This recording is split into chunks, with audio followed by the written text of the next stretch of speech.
C'est mercredi, nous sommes encore avec vous sur LMTV, Lumière du Monde Télévision, pour votre matinale Wake Up. Shalom, amis de Wake Up, installez-vous confortablement et recevons Harry. Ah oui.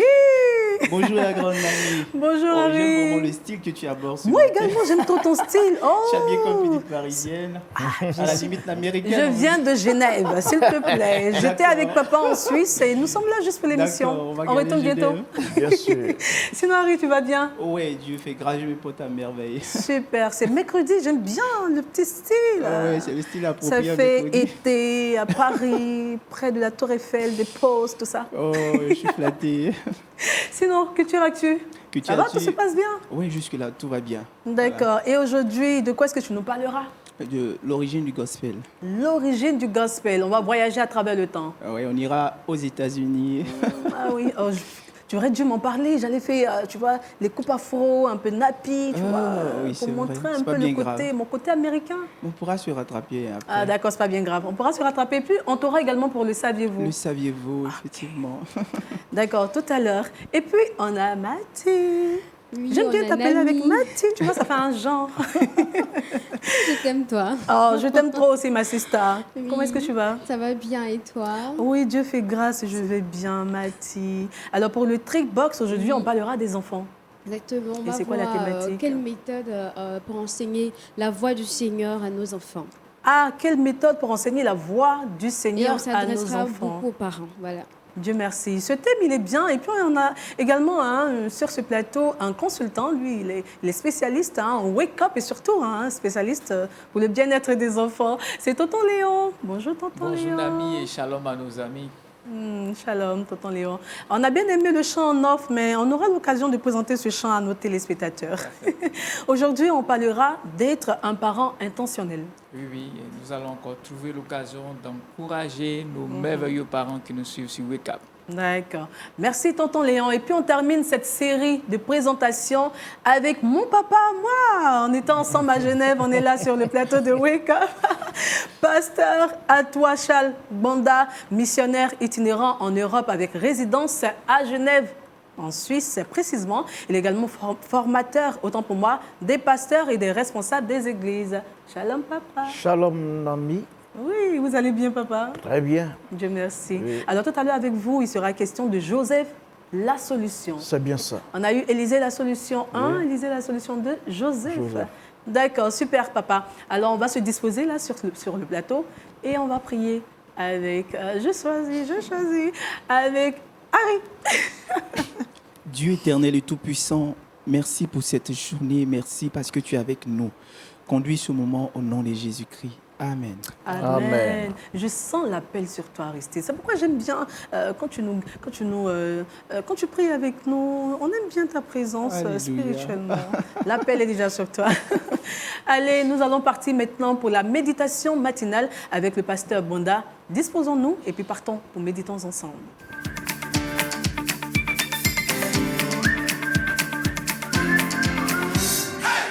Pasteur Oui. Atouachal Banda, missionnaire itinérant en Europe avec résidence.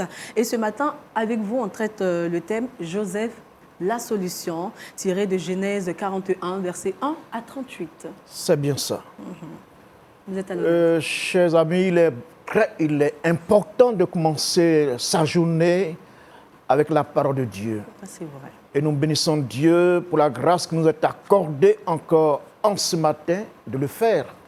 Ça doit être une habitude pour chaque personne en général, mais pour les chrétiens en particulier, ne commencez pas la journée sans d'abord aller vers Dieu à sa parole. Dans Genèse 41, il est parlé d'un jeune homme. On en parle parce qu'il y a eu un problème et il fallait son intervention pour que cela soit résolu. Il est dit, Genèse 41, verset 1 d'abord, « Au bout de 2 ans, Pharaon eut un songe.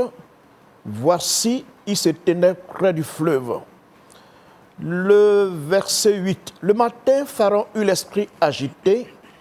Il fit appeler tous les magiciens et tous les sages de l'Égypte. Il leur raconta ses songes, mais personne ne put les expliquer à Pharaon. Lorsque l'homme est dans l'impasse, qui ne sait que faire, malgré que les moyens techniques, la science, en tout cas, il semble qu'il peut y avoir des réponses, mais il y a des problèmes que l'homme ne peut pas résoudre. C'est-à-dire, malgré ses conseillers, ces personnes si précieuses à ses côtés, mais ce jour-là, ils n'ont pas eu l'explication ou la réponse à son problème. Et quand c'est cela, qu'est-ce qu'on doit faire?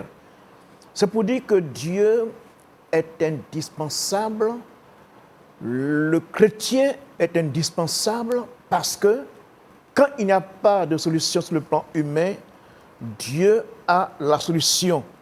En la personne, on le verra au verset 14, Pharaon fit appeler Joseph. On le fit sortir hors de prison.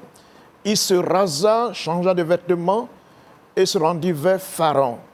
Pharaon dit à Joseph, j'ai eu un songe. Personne ne peut l'expliquer et j'ai appris que tu expliques un songe après l'avoir entendu. Le chrétien ne doit pas passer inaperçu là où il se trouve. D'ailleurs, la Bible dit ceci, Jésus dit ceci, Matthieu 5, que nous sommes la lumière du monde. Est-ce que tu es vraiment la lumière là où tu es? Est-ce que tu éclaires l'endroit où tu es? Est-ce que tu es un homme, une femme de référence? Lorsqu'il y a des situations compliquées, est-ce qu'on peut savoir que tu es là pour apporter la solution? Joseph ne passait pas inaperçu. Et c'est pour cela qu'on fait appel à Joseph. Et quelle est la réaction de Joseph? Verset 16, il dit ceci, je répondis à Pharaon en disant, ce n'est pas moi, il faut toujours ne pas se mettre en avant. Ça, c'est très important. Il faut réagir ou avoir l'attitude de Jean-Baptiste, que lui, il croise Jésus et que moi, je diminue. C'est très important. Et c'est quand on a une telle mentalité, c'est là que Dieu se sert vraiment de nous. En disant, ce n'est pas moi, c'est Dieu qui donnera une réponse favorable à Pharaon. Et donc, il va expliquer dans le songe à Pharaon, et verset 37, ces paroles plurent à Pharaon et à tous ses serviteurs. Et Pharaon dit à ses serviteurs, trouverons-nous un homme comme celui-ci, ayant en lui l'Esprit de Dieu. Merveilleux. L'esprit que nous avons, ce que je veux dire ici, c'est que les gens, je le dis très bien, c'est que les gens exagèrent dans les dons spirituels. Ils voient deux dons principaux, la prophétie ou les révélations et le parler en langue. Non, ce sont les dons qui sont les moindres, qui ne sont pas les plus importants, qui ne sont pas les plus nécessaires, mais bien au contraire, il y a deux dons qui sont ignorés, plutôt je dirais un don, la sagesse, l'esprit de sagesse. C'est des personnes qui sont capables, dans un problème donné, une catastrophe, ou bien une situation donnée, de donner la pensée réelle de Dieu. Ce n'est pas des dons qui sont spectaculaires, ce n'est pas des dons qui révèlent quelque chose de caché. Non, ce n'est pas des dons spectaculaires. Même pourtant, ces dons s'exercent sans que les gens réalisent que c'est un don qui est en train de... Parce que ce n'est pas un don où on va avoir une réaction théâtrale. Non. Le don est donné comme si tu es en train de causer avec une personne. Exactement ce qui s'est passé. Il a parlé simplement et la réaction du roi Pharaon et de ses conseillers, il dit, mais trouverons-nous un homme comme celui-ci ayant en lui? Comment ils ont remarqué qu'il avait l'Esprit de Dieu? Je le dis parce qu'il faut que nous rectifions cela. Le parler en langue est un don privé, c'est-à-dire que ce n'est pas un don public. voyez, on voit les personnes qui conduisent les chants, qui parlent en langue. On voit les personnes des chants qui se mettent à parler en langue, mais c'est une déviation énorme. Pourquoi? Paul dit ceci, lui il parle en langue plus que tout le monde. Mais il le fait en privé. Et quand il est en public, il parle une langue que tous peuvent comprendre. Entre nous, est-ce que Pharaon a besoin ici d'un parleur en langue? Non. D'une révélation? Non. Il a besoin de quelqu'un qui va lui dire qu'est-ce qu'il faut faire pour s'en sortir. Parce qu'il lui donne une parole de connaissance, mais ce n'est pas suffisant. Tu as dit que, bon, mais j'ai fait comment pour m'en sortir? Tu me révèles que, bon, j'ai mouru. Mais je fais quoi? Voyez donc, voyez, l'important, ce n'est pas de donner une révélation, mais dire comment la personne peut faire pour s'en sortir. As-tu la pensée de Dieu? Et je vous avais la pensée de Dieu pour dire, voici ce qu'il faut faire. Et il n'a jamais été un économiste, il n'a jamais étudié l'économie, il n'a rien de tout cela, il n'est pas un scientifique. Et pourtant, un esclave qui sauve l'Égypte et sa famille également, uniquement parce qu'il avait en lui l'Esprit de Dieu. Alors, est-ce que toi, tu as le Saint-Esprit en toi?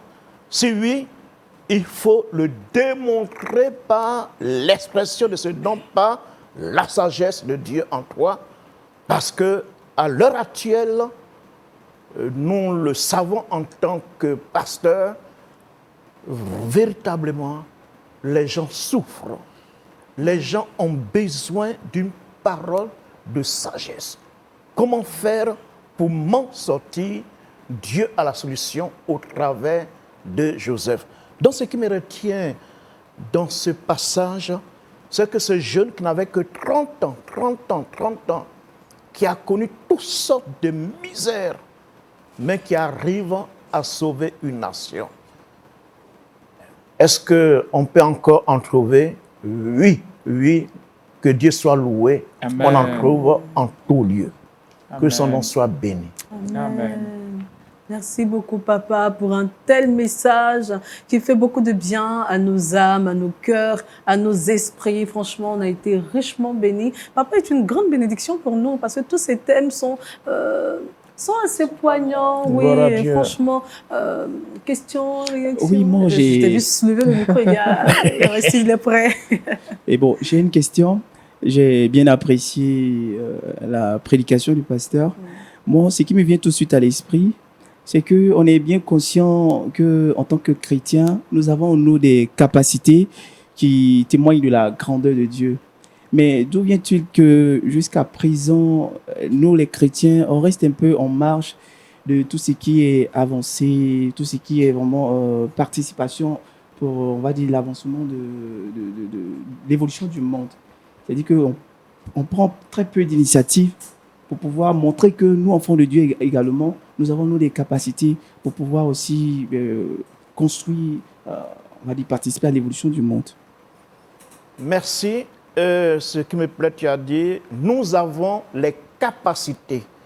Et ce qui est intéressant, les capacités spirituelles données par Dieu. Parce que nous dit Pharaon dit à Joseph, puisque Dieu t'a fait connaître toutes ces choses, il n'y a personne qui soit intelligent et aussi sage que toi. Dieu t'a fait connaître.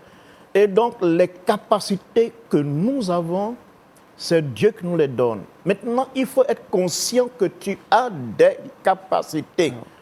Même pas ignorance, on a des capacités, mais on ne va pas les utiliser. Mais Dieu nous donne des occasions de les utiliser. Qui aurait su que Joseph avait ces capacités s'il n'y a pas eu ce blocage au niveau du gouvernement de Pharaon, parce qu'avant de faire appel à Joseph, il a fait appel à ceux avec qui il avait l'habitude de traiter les affaires de l'État, du royaume. Et quand ils étaient, disons, coincés quelque part, bloqués quelque part, et il y a un d'eux qui a dit non, il y a tel jeune qui peut donner l'explication.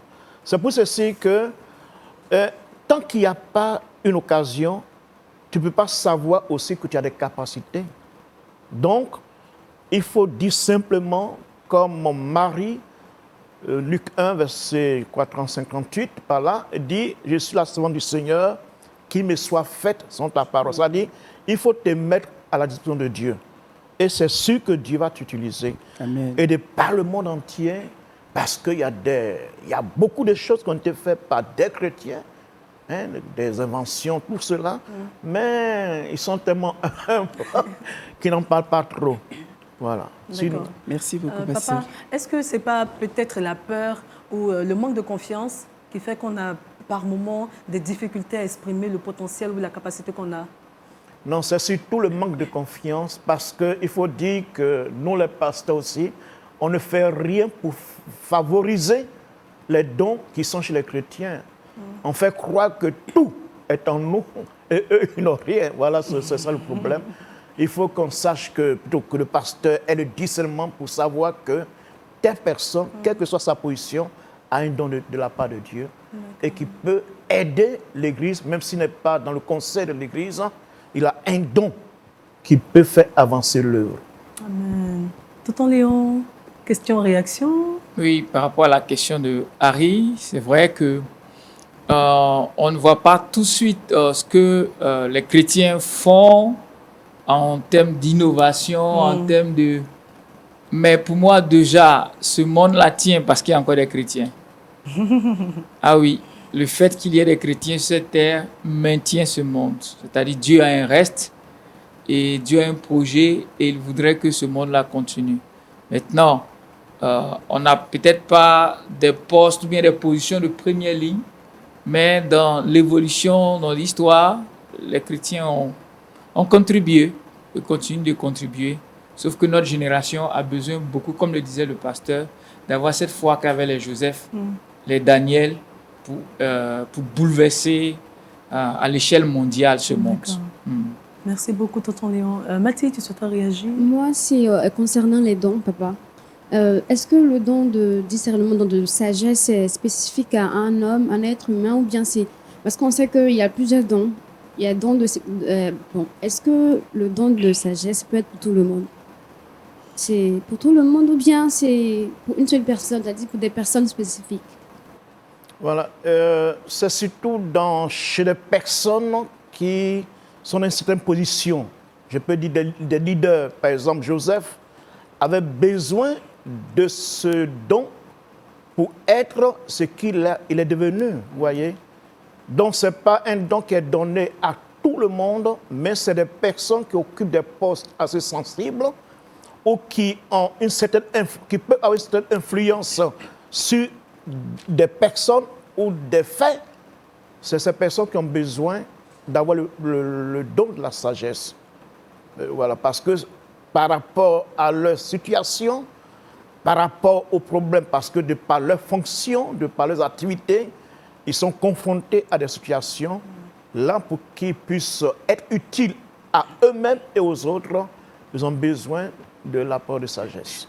Merci. Et quand nous lisons la Bible, on voit justement cela. Le Seigneur met l'accent pour dire que il ne faut pas t'inquiéter par rapport à une telle situation. Voici ce que l'Esprit fera par toi. Donc, ce n'est pas un don qui est aussi répandu comme la prophétie, la connaissance, le parler en langue. Non, non, non. C'est un don vraiment qui est spécifique à certaines personnes, par rapport à leur position sociale ou autre. Ok. Tout est bien clair. Merci beaucoup, papa, pour ce message. On va prier avec nos téléspectateurs pour que ce message ait une assise en nous. Amen. Seigneur, nous te bénissons pour ta parole qui nous éclaire et qui nous montre le chemin à suivre afin que, comme Joseph, nous puissions être utilisés par ton esprit pour répandre ta bonne odeur dans ce monde. En ton nom, Jésus. Amen. Amen. Amen. Allez, nous partons à Culture Actu.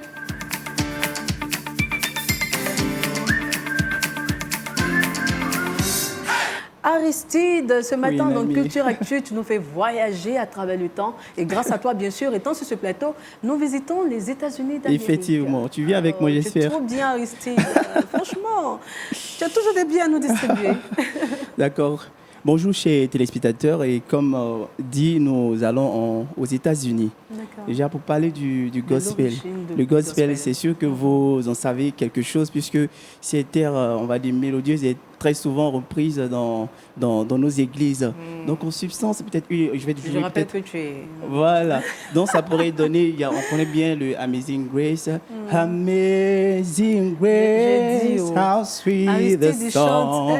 Donc voici un peu, voilà, un petit son sur le gospel.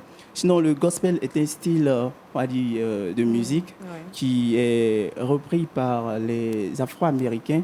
Voilà. Il est né pratiquement, on va dire, au 19e siècle aux États-Unis. Voilà. Et ce style-là provient des Afro-Américains chrétiens, voilà, comme je l'ai dit un peu plus haut. Et la plupart de ces personnes-là sont venues d'Afrique par le biais de l'esclavage. D'accord. Et ces personnes n'avaient que la musique et l'expression orale pour pouvoir exprimer leur ressenti par rapport aux souffrances qui étaient imposées par le colonisateur. Mais également, c'était le moyen pour eux de rentrer en contact avec le Seigneur. Voilà. Prier, chanter pour dire Seigneur, nous soupirons à toi, viens-nous en aide. Et c'est comme ça que va naître le négro spiritual.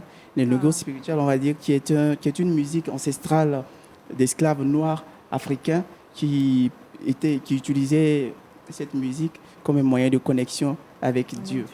Voilà, un moyen de connexion avec Dieu. Et donc, après l'abolition de l'esclavage aux États-Unis en 1963, le négro spirituel va se moderniser et va devenir plus tard le gospel en 1865.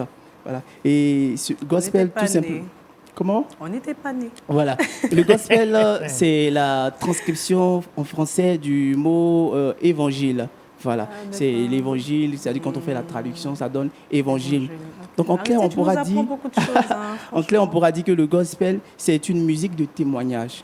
Témoignage des bienfaits de l'Éternel pour avoir libéré son peuple de la servitude, de ces temps, de toutes ces années d'esclavage, c'est plusieurs siècles d'esclavage. Donc ce style de musique-là vient pour dire merci à Dieu, vient pour témoigner pour tout ce que Dieu a fait pour ces personnes-là. Voilà. Donc on va dire qu'aujourd'hui, le gospel est utilisé dans nos églises pour célébrer, adorer, louer Dieu, mais son origine part de là. Et c'est à l'image du peuple d'Israël qui est passé par plus de 400 années de servitude en Égypte. Donc déjà, pour revenir au gospel, ces personnes ont fait un parallèle entre l'histoire du peuple juif et la leur, pour dire que Dieu aussi avait les regards sur nous. Et c'est ce qui a fait qu'aujourd'hui, l'Africain est très ancré en ce qui concerne la foi chrétienne. Et on trouve beaucoup plus de chrétiens africains que pour d'autres peuples. Donc voilà, voici un peu comment est né le gospel. Et donc je vais donner quelques noms, voilà, du gospel.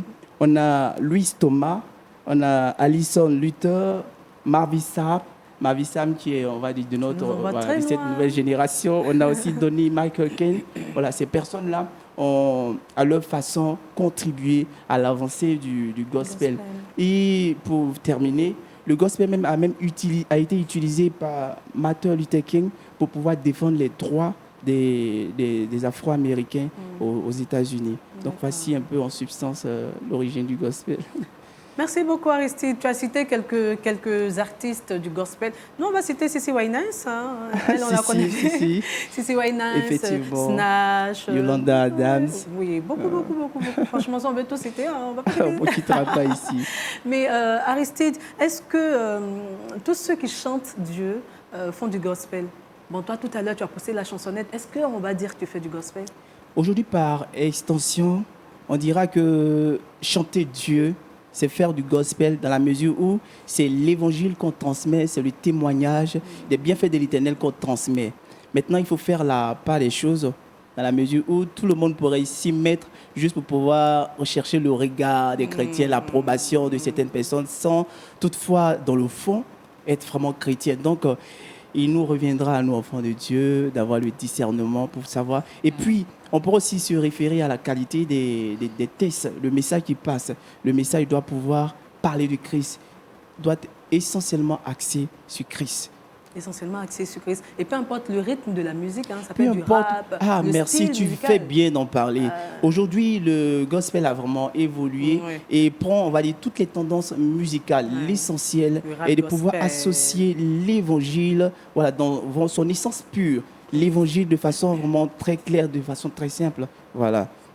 Voici un peu ce que je pourrais dire. D'accord. Question, réaction? Pas de réaction.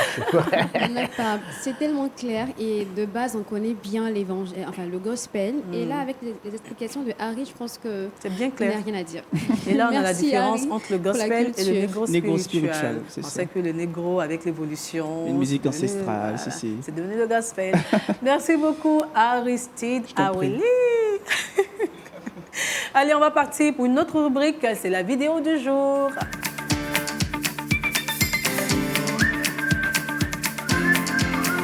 When Jesus say yes, nobody can say no. When Jesus say yes, nobody can say no. When Jesus say yes, nobody can say no. When Jesus say yes, nobody can say no. La vidéo du jour a pour thématique la louange des enfants. Et puis nous savons que la louange est un acte par lequel nous célébrons, nous acclamons la grandeur, la bonté de Dieu. Et nous voyons dans cette vidéo une belle petite princesse, malheureusement qui n'a pas de membres, mais qui a toutes les raisons de ne pas louer Dieu. Malheureusement, elle ne regarde pas à son Elle ne aspect regarde pas physique, cela. à ses conditions physiques. Elle loue Dieu. Et puis, on l'a vu esquisser des pas sur la chanson, la reprise voilà, de la chanson d'Agatha Moses, cette chanteuse nigérienne. When Jesus Et c'est Say When Yes. Jesus Say Yes. Ah, je pense que j'ai fait l'Angleterre. Tu vois, tu m'emmènes en Amérique. Là, c'est plus les Moi, je m'exprime États-Unis, bien en anglais maintenant. Ah, vu qu'on vient des États-Unis, le Oui, lien avec est les tout États-Unis, fait. franchement. Je me suis adaptée. Et franchement, j'aimerais bien demander si. à Mathie, qu'est-ce que la louange pour toi? Mais Nami, tu as déjà défini la louange. Hein? Donc, je vais d'accord. juste rajouter ce que tu as dit. Au travers de la louange, on rend grâce au Seigneur, on proclame ses hauts et bienfaits. Voilà, c'est tout ce que je peux ajouter parce que tu as déjà tout donné, Moi, j'ai célébrer tout dit. l'Éternel, Oh. voilà, proclamer sa grandeur. C'est ça, la louange. D'accord. Et puis Aristide, est-ce qu'il y a des avantages lorsqu'on loue Dieu? Bien sûr, il y a beaucoup d'avantages à louer Dieu, sans même que ce soit la louange adressée à Dieu. Quand vous mettez à chanter, ça développe les hormones et la joie. Vous voyez? ça, c'est Donc vrai. tout de suite, pour rapporter à notre contexte chrétien, louer Dieu nous permet de garder la joie dans un premier temps. Louer Dieu également nous permet de montrer notre supériorité, notre domination sur les épreuves. On s'affirme pour dire que non, je ne vais pas me laisser abattre par cette situation parce que je loue Dieu, les résultats vont suivre. Ça, c'est ce que déjà la louange pourrait apporter. En troisième ressort, la louange nous permet de faire la joie de Dieu. L'Éternel a dit dans le livre de Psaume 155, de 1 à 6, louer l'Éternel. C'est un ordre qui nous est assigné, qui nous est adressé. Tu vois? Et donc, en le faisant, nous faisons la joie de Dieu. Et donc, c'est ce que je peux dire en substance. Et peu importe si nous avons des membres, pas de membres, nous devons louer Dieu, exprimer notre reconnaissance, notre gratitude à Dieu, déjà pour le souffle de vie Voilà. et puis pour ce qu'il fera. Parce que notre Dieu n'est pas limité, il a Et la capacité de changer les choses. Et ça me fait penser à ce chant qui dit je le loue avec ma voix, C'est si ça. je n'ai pas la voix, je le loue avec mes mains, si je n'ai pas les mains, je le loue avec mes pieds. Et franchement, on Si, le si. voit, Et- cette petite n'a pas de membres, mais elle ne s'est pas abstenue de louer Dieu, elle a loué Dieu. Et ce qui me touche, si oui. tu permets, c'est vraiment l'innocence des enfants. C'est-à-dire que les enfants, ils ne regardent pas à ce qu'ils vivent, ils ne tiennent même pas compte de leur situation. Et ça donne une image. En tant que chrétien, vraiment, parce que on est conscient de beaucoup de choses, donc peut-être que ça nous fatigue un peu, on s'irrite, alors qu'on pourrait peut-être utiliser l'innocence des enfants face à ce genre de situation. C'est ce qui me marque. Mais en tout franchement, cas. souvent les épreuves de la Et vie puis, nous c'est rendent tellement justement ce que le irascibles. Seigneur dit, Nami, laissez venir à moi les petits enfants. Et même dans la foi, c'est un modèle de comment se comporter. Effectivement. Avec l'innocence des enfants. Si on était tous innocents devant comme ça, à Les choses agir, seraient Seigneur, vraiment oui, plus c'est- simples avec Beaucoup le plus Seigneur. simple. Franchement, tonton Léon, vous avez vu cette vidéo, votre point de vue? Oui, les enfants aussi peuvent adorer Dieu. Les enfants ont une capacité spirituelle.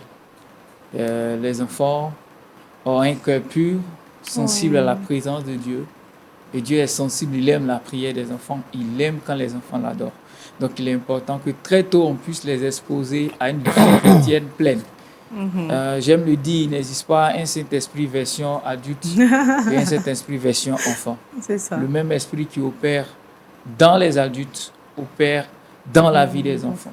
C'est ça. Donc, c'est super que cet enfant ait autant de joie malgré son handicap physique. Il est physiquement handicapé, mais son cœur et son amour pour Dieu ne sont pas handicapés. Amen. Papa, votre opinion, que nous dit la Bible sur la louange et surtout la louange des enfants? Bon, non, bon, ce que j'ai remarqué dans certains milieux chrétiens, c'est que commence le culte avec les enfants. C'est les enfants sont introduits au culte des adultes. Ouais. Pendant le temps de louange et après la louange, au moment où on passe autre chose, maintenant ils rejoignent les classes. Oui. Ça, c'est merveilleux parce que les parents doivent apprendre, pas apprendre, mais plutôt associer les enfants dans le culte familial. Les enfants à louer Dieu. Il ne faut pas ils ne font. Il ne faut pas qu'ils habituent les enfants à demander, mais qu'ils apprennent les enfants, c'est-à-dire à faire connaître que Dieu est bon. Et comme il est bon, il faut le louer. Le parent peut dire que, bon, lui, il est mieux placé que moi, peut dire que ce que moi je fais pour vous, c'est Dieu qui me pousse à le faire. Oui. Voyez. C'est Dieu C'est qui vrai nous que vous me dites merci, mais c'est surtout à Dieu qu'il faut dire merci. Ça, c'est vrai. Donc déjà, dans le bas âge, apprendre les enfants à louer Dieu. Ouais, très souvent, surtout en Occident, on dit, bon, il faut dire merci, merci, à chaque fois, bon. Mais le merci revient surtout à Dieu. Et ce n'est pas lié à notre condition, à nous. On le loue parce qu'il est Dieu, tout simplement. Amen, amen. Merci beaucoup, papa. Merci infiniment. Et nous avons sur ce plateau Tonton Léon. Avec lui, on parlera des enfants. Et c'est dans la rubrique Kids Time.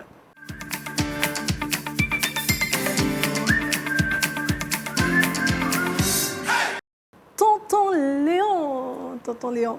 Alors aujourd'hui, on parlera d'être un parent intentionnel. Oui, être un parent Dites-nous tout. intentionnel. C'est vrai que la rubrique c'est Kids Time, mais c'est un peu le temps pour les familles, Oui. pour les enfants, pour les parents aussi, pour tous ceux qui sont éducateurs. Alors, c'est quoi être intentionnel? C'est un mot qui est d'actualité. On l'emploie partout dans beaucoup de domaines, surtout dans le domaine du développement personnel. Mais il n'est pas nouveau, on l'applique tous les jours et moi je voudrais l'appliquer aujourd'hui dans le domaine de l'éducation des enfants.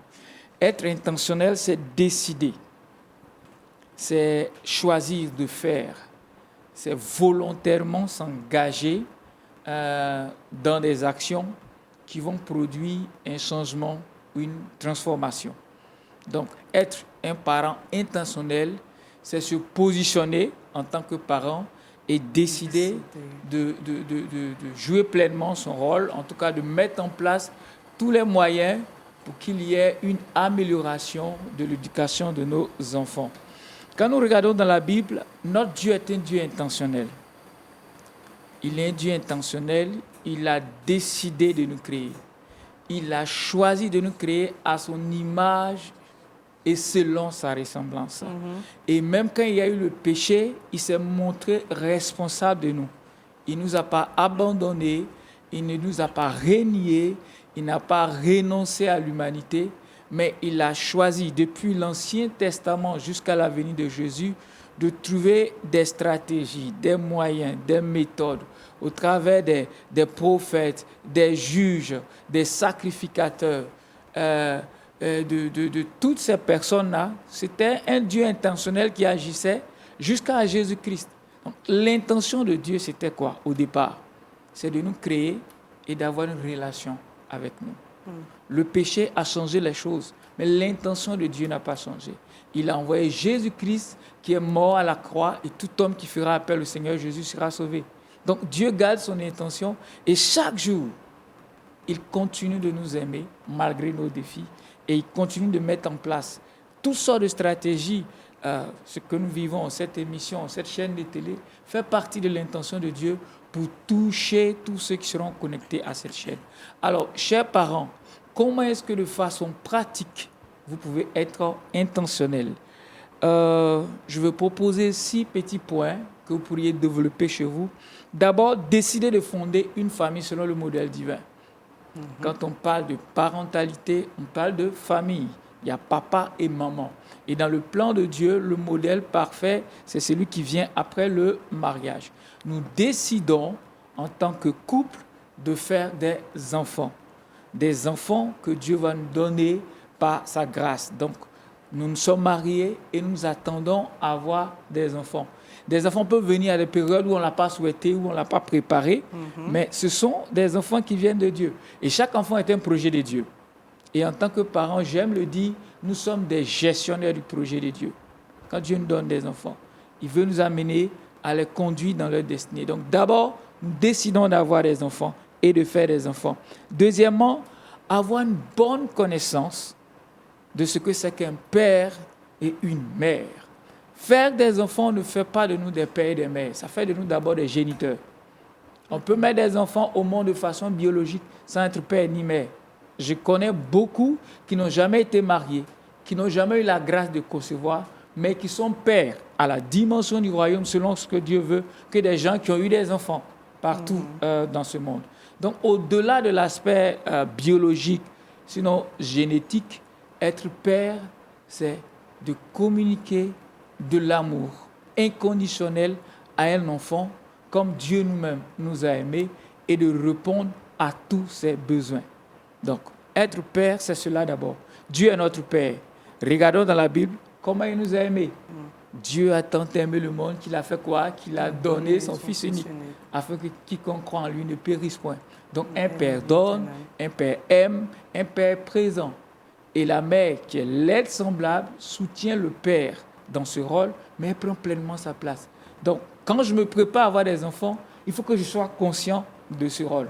Troisièmement, mettre en place un système éducatif familial. Alors là, les enfants sont nés, ils vont à l'école, il y a plein, le monde fonctionne.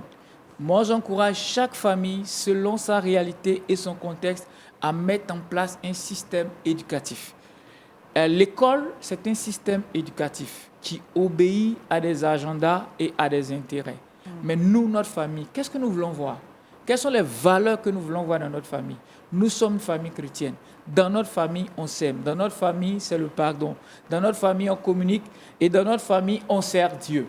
Donc, toutes ces valeurs doivent être vraiment préparées et le cadre doit être mis en place pour permettre aux enfants de baigner dans ce cadre et de grandir selon les valeurs. Et ça, il faut le faire. Quatrièmement, s'informer et se former sur les étapes de développement d'un enfant. L'enfant est conçu. Il y a une progression dans le sein maternel jusqu'à 9 mois. L'enfant est né jusqu'à 3 ans. Chaque étape du développement d'un enfant jusqu'à 18 ans correspond à des besoins spécifiques. Les besoins d'un enfant de 0 à 3 ans sont différents des besoins d'un adolescent. C'est qui un adolescent? C'est qui un préadolescent? C'est qui la petite enfance? Et par rapport à l'étape de développement de l'enfant, comment est-ce que cela se passe? L'erreur des parents du 21e siècle, c'est qu'ils se disent il y a des experts, il y a des coachs dans le domaine qui peuvent mieux faire que moi. Le premier responsable que Dieu a établi pour mes enfants, c'est moi. Et à partir du moment où il m'a établi, il me rend expert. Un expert peut m'accompagner, un éducateur peut m'accompagner, un coach peut me soutenir, un pasteur, un serviteur de Dieu veut prier pour moi. Mais la prière la plus efficace, sinon la plus efficace, c'est celle prononcée par moi sur mes enfants. C'est ça. L'enfant est malade à 2 heures du matin. Hey, pasteur, mon enfant chauffe. Est-ce que tu as prié? Pasteur, mon enfant a un orteil qui est perdu. Est-ce que tu as cherché l'orteil? Voilà, donc c'est d'encourager les parents. Être intentionnel, c'est prendre sa place. Commencer à prier et demander de l'aide. S'informer. Aujourd'hui, il y a tellement de livres sur l'éducation. Il y a tellement de livres.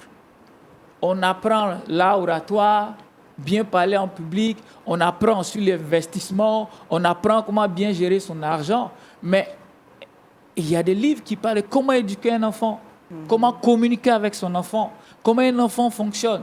Donc, si je peux me former en art oratoire et être percutant, avoir de l'impact, avoir de l'influence extérieure, je ne suis pas excusé de ne pas pouvoir lire des livres sur l'éducation des enfants pour mieux les aider. Quatrièmement, faire attention aux fausses croyances. Il y a beaucoup de fausses croyances, même dans le milieu chrétien. L'une des fausses croyances, c'est que c'est l'école du dimanche qui doit s'occuper des enfants. Non, l'école du dimanche vient en appui. L'école du dimanche vient soutenir. Même l'église vient soutenir les parents. Donc, ce n'est pas parce que mon enfant fait l'école du dimanche qu'il a une foi, qu'il a une vie, qu'il a reçu l'évangile. En tant que parent, je dois pouvoir annoncer l'évangile à mon enfant et m'assurer qu'il ait reçu Jésus. Il peut avoir fait 25 ans à l'école du dimanche, mais on n'a aucune garantie.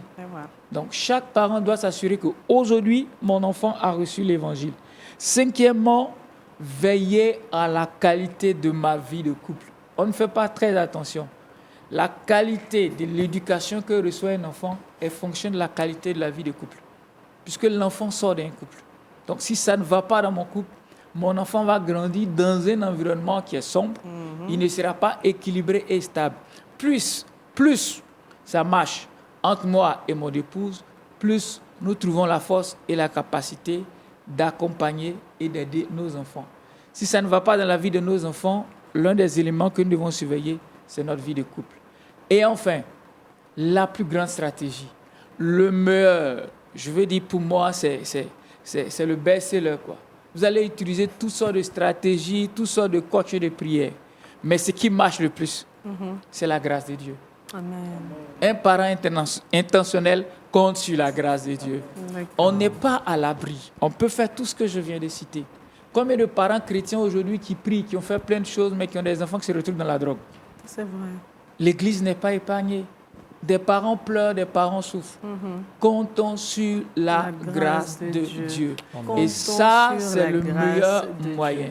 Donc, chers parents, positionnez-vous, comptez sur Dieu, priez pour vos enfants et le changement est possible. Nous le croyons par la grâce de Dieu. Amen, amen. Amen, amen. Merci beaucoup, tonton Léon. Je rappelle le thème de ce mercredi, être un parent intentionnel. Et en tant que parents, nous devons décider, choisir, s'investir dans l'éducation de nos enfants et surtout compter sur la grâce de Dieu. Merci beaucoup, tonton Léon. J'espère qu'on se verra mercredi prochain. Pour le chant surtout. Allez, on part pour le Trickbox.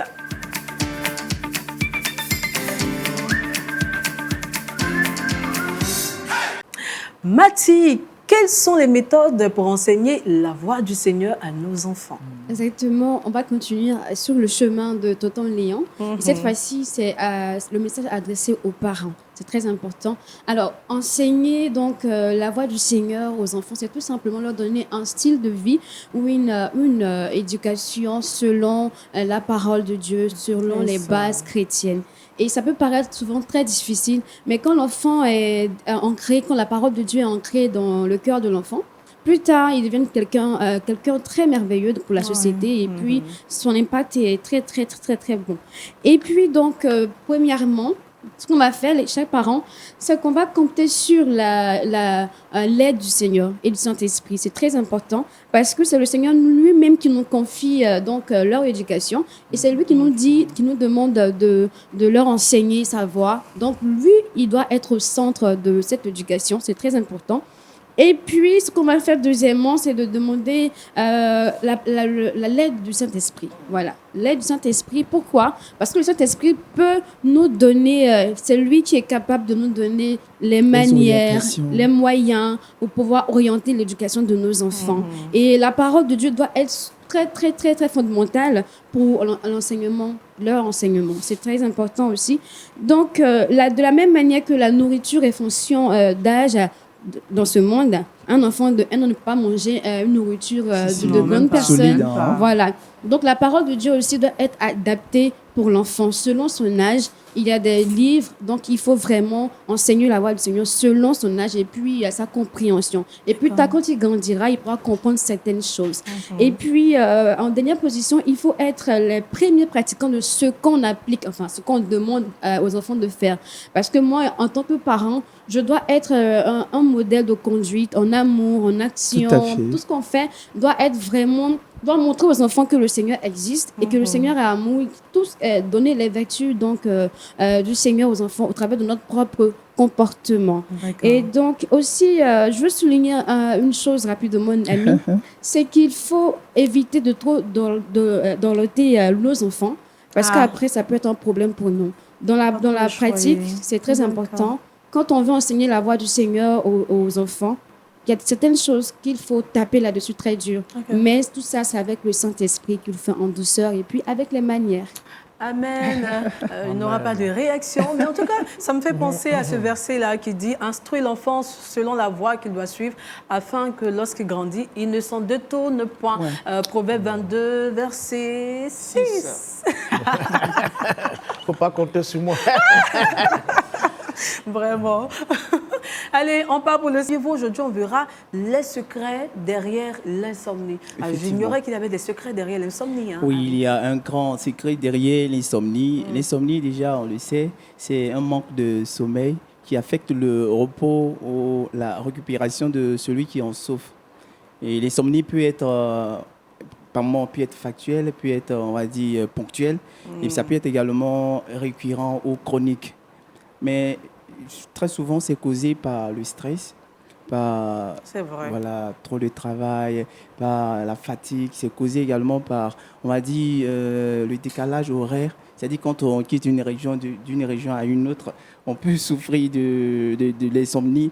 Ça peut être aussi dû à une mauvaise alimentation. Également, je pourrais ajouter aussi certaines pathologies. Maintenant, qu'est-ce qui pourrait se cacher derrière le stress, derrière l'insomnie plutôt?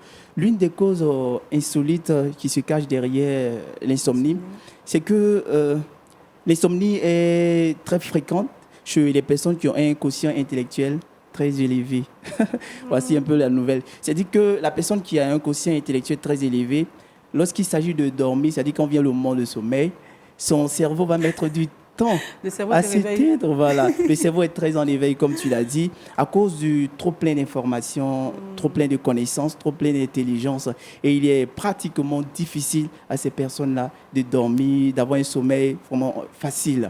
Voilà. Et donc, ce n'est pas pathologique, ce n'est pas tout de suite à condamner. Donc, s'il s'avère que dans ta façon de faire, tu ne te reconnais pas, tu ne te retrouves pas dans les causes qui ont été évoquées un peu plus haut, c'est tellement que tu aurais un quotient intellectuel très élevé. Voilà, donc voici un peu ce que je pourrais dire en substance.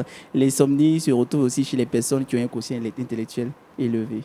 Donc désormais, si on ne dort pas, c'est parce qu'on est trop intelligent. Donc vraiment, le cerveau est en éveil, en action. Lève-toi, prépare un truc rapide pour wake up. En tout cas, merci beaucoup, Harry. Je t'en prie. Mais quel que soit ce que je veux dire, quels que soient les effets positifs du sommeil, de l'insomnie, autant pour moi, nous devons quand même dormir, parce que le sommeil, on le sait, il est réparateur. Et puis même Jésus dormait dans la barque. Effectivement. N'est-ce pas, papa? Jésus dormait dans la barque. Et donc, nous devons nous reposer, quel que soit le quotient récupérer, intellectuel très développé.